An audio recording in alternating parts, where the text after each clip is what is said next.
dia. Prazer te receber aqui. Tá nos ouvindo bem? Bom dia, bom dia. Prazer é todo meu. Prazer nosso em recebê-lo aqui. Obrigado pelo convite. Bom, Jussa, você chegou em fevereiro no Cruzeiro.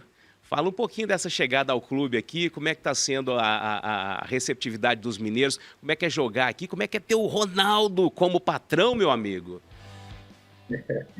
É muito bom, cara. Primeiro, falar do Ronaldo, eu sou suspeito a falar e acho que qualquer pessoa é suspeita a falar do Ronaldo, porque é um cara que a gente vê como ídolo, é o patrão, nosso patrão hoje, né, ainda então, é prazeroso estar aqui vestindo o manto do Cruzeiro. Todos me receberam super bem aqui em Minas. Eu conversava com a minha esposa antes mesmo de vestir a camisa do Cruzeiro, que eu não conhecia nenhum mineiro traíra, assim, que a gente fala no futebol, né? Eu conheci, todos os mineiros que eu conheci são gente boa, bem receptivos, mal conhece, já leva para tomar um café, muito bacana, cara. Então, eu cheguei aqui, todos me receberam super bem, desde... todo mundo, cara, todo mundo, desde a portaria até do refeitório, dentro do vestiário, próprios atletas também, todos me receberam super bem. Então eu falo, a minha adaptação aqui foi muito boa, foi bem tranquila por conta dessa situação, assim, do mineiro ser gente boa. Esse carinho na recepção, essa receptividade, isso reflete no seu trabalho de alguma forma, Jussa? Com certeza, porque o ambiente ele conta bastante, né? Então quando tem um ambiente leve, um ambiente com muita alegria, com leveza, acho que com leveza e alegria, assim, e uma recepção boa, a adaptação ela fica mais fácil, você consegue se entrosar mais fácil, então tudo flui. Ô, Jussa, bom dia, Vinícius Gris, estou aqui com o Leandro Cabido e com o Rafael Miranda, estou te apresentando eles, que é para você saber que não é todo mineiro que é gente boa não, toma cuidado, viu? Tem uns que são complicados, não é fácil não. Ô, Jussa, muito legal ter você com a gente aqui. Queria que você começasse falando um pouco sobre a adaptação ao modelo, né? Você é um jogador que tem a capacidade de ser ali multifuncional, né? Já jogou em várias funções diferentes dentro do próprio Cruzeiro, já jogou como zagueiro, já jogou como um volante chegando um pouco mais à frente, agora está jogando como esse primeiro volante ali, um pouco mais fixo à frente da defesa. Queria que você falasse um pouco de como foi essa adaptação, esse encontro de uma posição um pouco mais fixa para jogar, ou se você desde o início se colocou à disposição, tanto para o Pessolano quanto agora para o Pepa, para ser esse jogador multifuncional mesmo, como que é a sua preferência nesse aspecto mais tático dentro de campo? É puramente um prazer aí estar falando com vocês, mas eu sempre acho que minha vida inteira, desde a base, assim, eu fiz minha base na Portuguesa de São Paulo e eu joguei em todas as posições, todas mesmo, desde centroavante, atacante, e fui passando por todas as posições e subi para o profissional como volante. Então, é uma posição que eu sempre gostei de atuar, mesmo no meio campo. E vindo para o Cruzeiro, a conversa com o Paulo André, com todos do Cruzeiro, todos já sabiam da minha posição não fixa, assim, não só como volante, mas eu poderia fazer um lateral, podia fazer um zagueiro. Então, já vim para cá com esse pensamento, eu vim para vestir o manto, para vestir a camisa do Cruzeiro e poder ajudar de todas as formas. Então, eu estreiei no Cruzeiro como zagueiro pela esquerda e joguei, como você disse, no meio-campo mais avançado, mais recuado. Então, hoje, para mim, é bem tranquilo, cara. Então, qualquer posição que o Pepa precisar, eu estou disposto a ajudar, estou disposto a vestir a camisa e, sabe, ajudar o meu elenco, ajudar o grupo de qualquer forma. Então, hoje, como 5 ali, né, volante fixo, para mim não é problema nenhum. Qualquer posição que ele me colocar, eu estou disposto a ajudar o Cruzeiro a chegar a grandes coisas no brasileiro, assim. Ô Jussa, Rafael Miranda falando, cara, prazer ter você aqui com a gente. Vou te apertar mais um pouquinho, mas eu queria que você falasse a sua preferência. A gente sempre tem, né? A gente faz um protocolo de... Eu fui atleta também, a gente faz aquela resposta de poder ajudar, mas a gente sempre tem uma preferência e eu acho que se você falar, o Pepa não vai ficar com raiva, não. E emendando do Pepa, eu queria que você falasse um pouquinho dele. Que assim, a impressão que a gente tem aqui de fora é que ele é um cara muito legal, é um cara muito do coletivo, que protege os jogadores e me parece ser um cara que tem um ótimo entendimento de jogo, um cara que, né, os portugueses trazem muito isso da tática, de organizar o time, de fazer um time muito competitivo.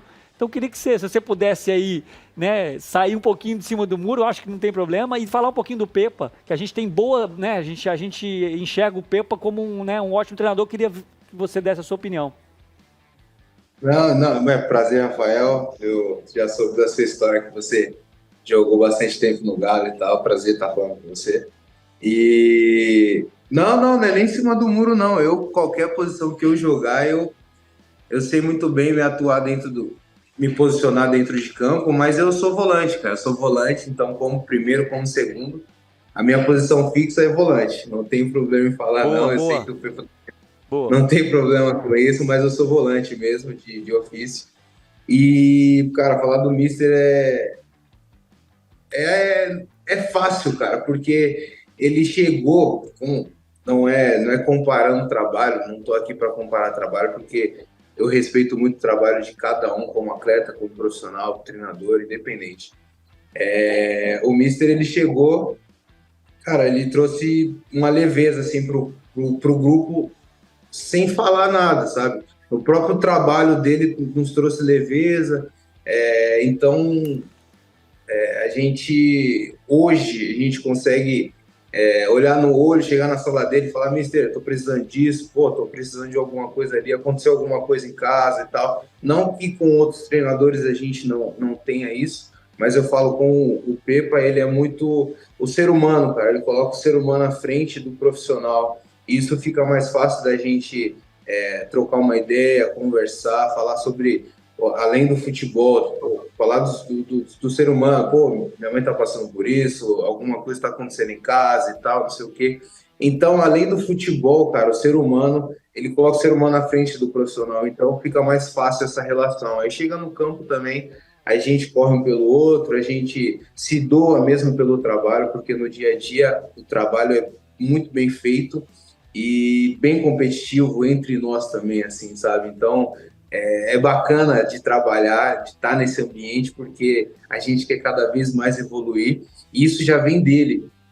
Nos primeiros dias a gente entendeu que tem que ter uma competitividade, assim, tipo, sadia, né? Porque, eu faço 2, vou fazer 3, eu quero de pontuações, sabe? Então a gente vai se dedicando cada vez mais em prol do grupo, mas individualmente também, né? Para você se melhorar como um profissional, e automaticamente você ajuda o clube com isso, né? Então, essa competitividade entre nós, assim, sadia, nos trouxe uma motivação a mais para melhorarmos.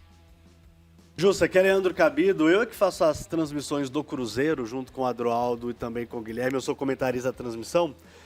E toda vez nos perguntam, inclusive aqui também no programa, no 98 Esportes, quais são os objetivos do Cruzeiro. Semana passada, inclusive, eu e o Vinícius Grissi, a gente foi até a Toca da Raposa, voltar a conhecer as instalações do Cruzeiro, que a gente sabe que estavam um pouco jogado de lado, havia um desgaste, inclusive, da questão estrutural da Toca da Raposa 2, e você já chegou agora numa nova fase do Cruzeiro, né? A primeira pergunta o que você está achando dessas novas instalações da Toca da Raposa? O que você está achando em questão de estrutura? E qual é o objetivo do Cruzeiro na temporada?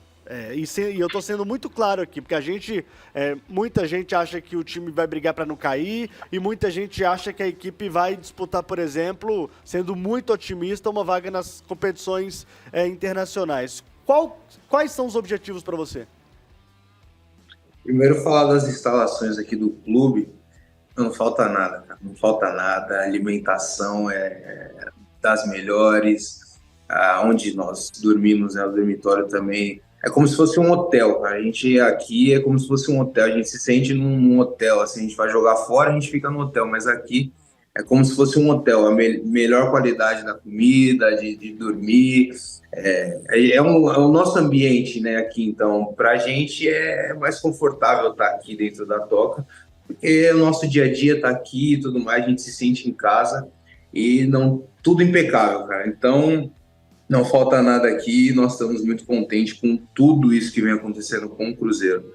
E respondendo sobre os objetivos do clube esse ano, nós estamos muito otimistas porque o trabalho está sendo bem feito. A gente está com a cabeça muito positiva em levar o time para uma competição, uma Sul-Americana, brigar por uma pré-Libertadores. A gente sonha grande, a gente está sonhando grande porque o elenco que a gente tem no começo, muitos falavam que não iríamos chegar, não ia acontecer isso e tudo mais, mas nós fechamos, estamos cada vez mais fechados, com um único só objetivo, que é levar o clube a competições Sul-Americana ou Libertadores, porque eu sei que isso para o clube é onde o Cruzeiro tem que estar, disputando Libertadores, como já foi campeão de Libertadores. Então, esse é o objetivo, chegar nessas competições. Justa, deixa eu perguntar sobre o desempenho do Cruzeiro. Início da temporada, Campeonato Brasileiro especificamente, o Cruzeiro vem surpreendendo todo mundo. Fez uma campanha sensacional no início e, claro, uma campanha, é um campeonato longo, você tem altos e baixos e o Cruzeiro parece que agora entrou no momento ali de um pouco de declínio, queda de desempenho e aí, claro, vem as cobranças, cobrança da imprensa, cobrança do torcedor. Cara, me fala um pouquinho como é que é lidar com essa cobrança o tempo todo, torcedor que fica ali martelando, buzinando, querendo organizar o time, né? Escalar o time, colocar o time daquele jeito que ele quer em campo. Como é que é trabalhar e ter que administrar essa pressão ao mesmo tempo, Jus? Olha, a torcida quer ver resultado, né? A torcida quer o time ganhando, quer fazendo gols, quer não tomar gols, quer chegar nos clássicos e ganhar clássico. Então, o torcedor é isso, ele é apaixonado pelo clube. Então, essa pressão vai existir. O Cruzeiro é um clube gigante, desculpa a palavra, é um puta time, então tem que estar disputando mesmo grandes competições. E só que assim, essa pressão da torcida, ela vai existir, porque é um gigante clube e, cara, administrar isso é no trabalho. É no trabalho. Você ganhando, você tem que trabalhar. Você perdendo, você tem que continuar trabalhando mais ainda. Ajustar uns detalhes, que são os detalhes que fazem a diferença no esporte. Então, é um vídeo ajustando a linha defensiva, é o meio-campo ajustando o último passe, o ataque definindo a última bola ali melhor. Então, esses detalhes de cada um trabalhando para si, melhorando em si, eu acho que nessa fase dessa volta por cima, né? Nós começamos bem, deu uma caída que é normal, porque eu penso que o Campeonato Brasileiro é um dos mais difíceis que tem. Então, é normal, a gente reajustou, a gente está reajustando novamente também, e cada um dentro do clube está trabalhando para melhorar, primeiro como profissional e em prol do grupo em segundo, porque o Cruzeiro só ganha com isso. Então, cada um individualmente sabe o que tem que fazer hoje, e esses detalhes que vão fazer a diferença no final do campeonato, eu tenho certeza. Ô Jussa, vou te apertar aí de novo, mas você fica à vontade em responder ou não, tá? Como você tem visto, cara, essas situações aí, né, se repetindo, torcedores invadindo o campo, o que aconteceu com o Luan, né, vocês, né, aí como atletas, com outros clubes, vocês têm conversado sobre isso, né, porque eu sei que o jogador tem um poder muito grande, né, mas muitas vezes ele tem medo de se posicionar porque, né, de uma retaliação dos torcedores mesmo. A gente vive num país aí de impunidade. E como que você tem visto tudo isso? Se existe alguma mobilização, principalmente dos times que não estão sendo afetados nesse momento, dos jogadores, para tentar, de alguma forma, minimizar esses casos absurdos, né, que tem que ser tratados pela polícia. Se vocês falam sobre isso e se, né, existe alguma mobilização nesse sentido. Não, a gente conversa com certeza sobre isso, porque tem atletas que jogaram com o Luan, né? Então a gente fica muito triste por essa situação, porque quer cobrar, eu acho que essa cobrança tem que existir sim, mas acho que dentro de campo, o cara que paga o ingresso, ele tem direito de protestar, ele tem direito de se manifestar dentro do estádio, mas fora do campo é o ser humano, o ser humano. Então, é o que eu acabei de falar sobre o Pepa, ele coloca o lado ser humano na frente do profissional. Chegou dentro de campo, é o profissional, então você tem que se dedicar, se dar ao máximo e tudo mais. Mas fora dele, o lado ser humano falta ainda bastante para algumas pessoas enxergarem que nós não somos robôs, nós não somos, nós vamos errar, nós vamos acertar, enfim, mas nós somos humanos antes de ser um profissional. Então acho que isso, nós conversamos entre nós, ontem mesmo nós estávamos falando sobre isso no vestiário, que, cara, ficou muito abalado, ele ficou muito abalado com isso, e tem atletas aqui também que ficaram, pô, muito chateados com essa situação por conhecer o Luan, sabe? Então, cara, foi uma situação muito pesada, assim, Você acho ficou que eu com nunca medo, tinha visto Jussa? uma situação dessa. Chega a ter o sentimento de medo, assim, às vezes, quando acontece isso? Cara, isso foi um alerta, assim, para nós, porque fica um sentimento de medo, sim, mas, assim, eu propriamente, eu não que eu não sinta medo por essa situação, mas liga um Perfeito, alerta, assim, de perfeito. estar com a minha família. Pô, não sei se quando eu estiver perdendo, assim, já um clássico que eu perdi, e vou estar com a minha família, alguns torcedores vão chegar em mim, então liga um alerta. Então a gente fica receoso com essa situação, sim, e acho que precisa tomar, precisa, a polícia tem que entrar nessa situação, os dirigentes do clube têm que entrar nessa situação, sim, porque isso não é normal e não pode acontecer novamente com um atleta e nem com nenhum ser humano. É um ser humano que está ali, não um jogador de futebol. Boa. Então, acho que as pessoas, os dirigentes, as pessoas que são responsáveis pelos clubes e tem um poder, assim, de poder conversar com a polícia, poder conversar com outros responsáveis, tá por dentro disso e ter uma segurança maior com um ser humano, com um profissional, jogador de futebol, com um ser humano. Ô, Justo, até um pouco dentro desse aspecto, mas ampliando um pouco o leque, a gente está tendo nesse momento uma discussão a respeito de liga no futebol brasileiro, e me parece que a discussão dos clubes, que estão inclusive de novo se separando, né, em dois, agora 3 grupos diferentes, para discutir a questão da liga, eles estão muito mais preocupados com a divisão econômica dos direitos de televisão, de como que esse dinheiro vai ser dividido, do que com a parte estrutural mesmo do jogo, né? O futebol brasileiro ele tem uma série de problemas estruturais. Você falou agora da violência, a gente tem o problema do racismo, a gente tem o problema dos gramados, a gente tem o problema do calendário, e que me parece que nenhum desses problemas está sendo muito debatido. Como é que vocês, jogadores, enxergam essa discussão da liga muito mais voltada para a parte financeira do que para os problemas estruturais do futebol?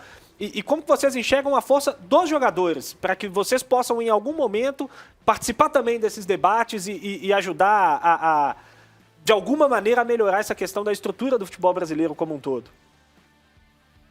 Eu acho que é bem complicado falar dessa situação, porque nós chegamos no clube e a gente quer fazer o nosso trabalho muito bem feito dentro de campo, sabe? O que for, o que chegar até nós atletas, por exemplo, nos nossos capitães, e eles repassam, por exemplo, teve uma lei que queriam mudar e tudo mais, e nós nos manifestamos, jogadores, os capitães de cada time conversaram primeiro entre eles e depois foi passado para o grupo.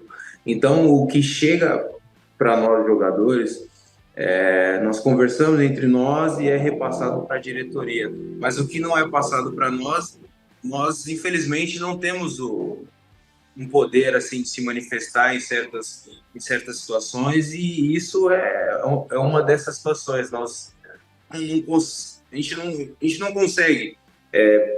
Tem a famosa hierarquia, né? Então a gente respeita muito essa hierarquia, tem responsáveis por isso, que tomam frente dessa situação.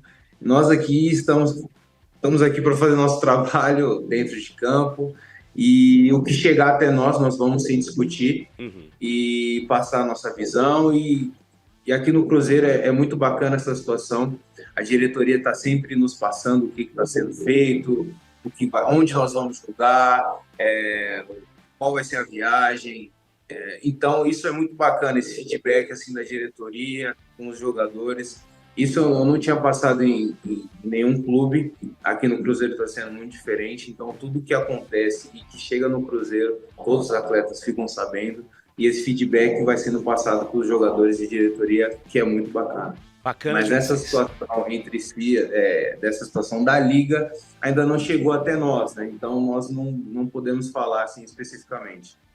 Matheus Jussa só com a gente. Um detalhe rapidinho, aproveitar a presença do Jussa, porque não é cobrando não, porque eu sei que é muito difícil, não é uma cobrança, mas só avisar o Jussa que o dia que os jogadores descobrirem o poder que eles têm para mudar as coisas, vocês podem ser uma parte importante nesse processo, viu, Jussa? Porque não tem futebol sem jogador. Tem futebol sem tudo, sem dirigente, sem torcida, mas até sem jogador. bola tem, viu, Jussa? Mas sem jogador. Sem gramado a gente tá vendo agora. Sem gramado, pois é. Eu já até vi sem futebol gramado sem tendo. bola, sem atleta não tem não, viu, Jussa?